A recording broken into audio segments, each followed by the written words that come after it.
Today I came to talk to Brian with ChildBridge. And so Brian, can you first tell me what ChildBridge is?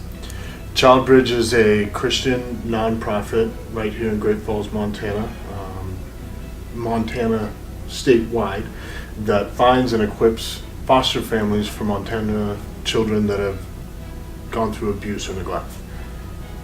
And do we have a big need for foster care in Montana, in Great Falls? A huge need. Our organization has only been around for a few years, but we keep just exploding because of how big that need is. Right here in Great Falls, we have one of the highest needs per capita in the nation for foster families.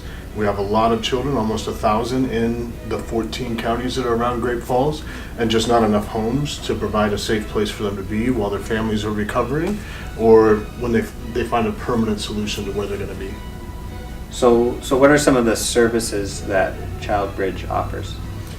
ChildBridge, we go and present to churches to find more families, and then we also support any family that's already doing foster, adoption, or kinship. And then that support looks like resource groups that meet monthly, support groups, and then we have a lot of resources that we are able to send to families to help with training for these children as they go through different behaviors due to their past and the hard things they've been through. Okay. So if I want to get involved with ChildBridge, what does that look like? It's really easy, and our philosophy is that not everybody can do foster care, not everybody's called to do that, but I think we all are called to do something. And so there's a lot of different ways to do that by volunteering. If you really want to be a foster family, I would love that, and you just get a hold of me. But other than that, if you don't want to bring kids into your home or you're a little scared, there's other things we can try to get you prepared for that. There's classes we can have you go to, and meetings that we can do to prepare for that. But if not, there's of course always giving online to help support what we're doing. There's volunteering at some of our different resource groups. And then we have other little things that go on where we prepare packages for families or children. And so there's a lot of ways to help with foster care. So Brian, have you been fostering?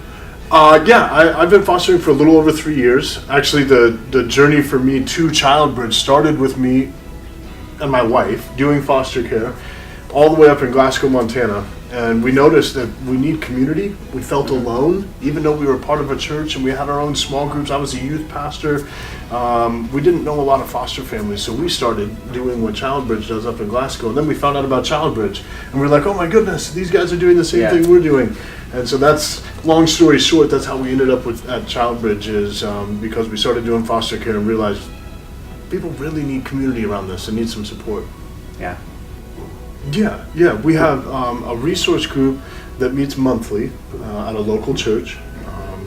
And that resource group has childcare, food, and then training. Each foster family, once they get licensed, has annual training to remain licensed that they need to acquire each year.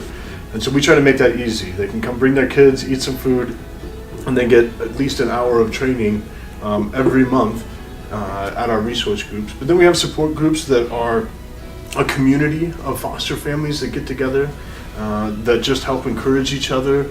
Maybe you need to vent a little bit, and that also has childcare and some snacks at that as well. And then our support coordinator, my coworker, she also reaches out on a monthly basis just to check in on families and make sure everything's doing okay, and that they know that there's at least somebody else out there thinking of them and on their side. When a child reaches a certain age, we have a hard time finding homes for them. A lot of families, and it's great that we can get a lot of families for about that 10 years or younger. Mm-hmm. But once you reach about 10 years old, statistically, your chances of finding a family and permanency with them is really hard. So they end up bouncing between families. Some of their behaviors, because they've endured abuse and neglect in their life, their behaviors tend to not be easy to handle. Which is why we like to help equip and support families that are going through that.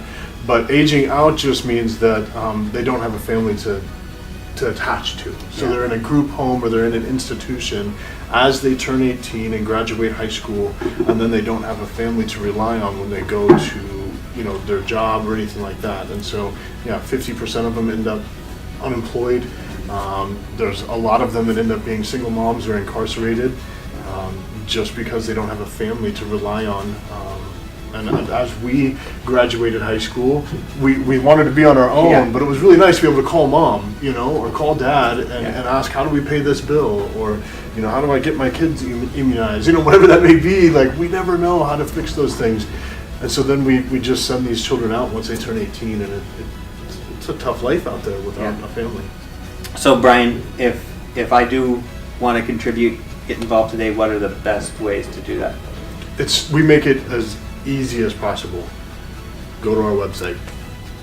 It's easy. The buttons that you need are just right at the top of the page. Of course, there's other things you can navigate and find out about us, but the buttons you need to sign up to be a family or monetarily partner up with us, they're right at the top of the page. You click on those, everything's really simple. We try to make it as easy as possible. So guys, let's bless Childbridge and Brian and help make Great Falls a better place. Thank you so much for this opportunity. Yeah, I appreciate it. Yeah, me too.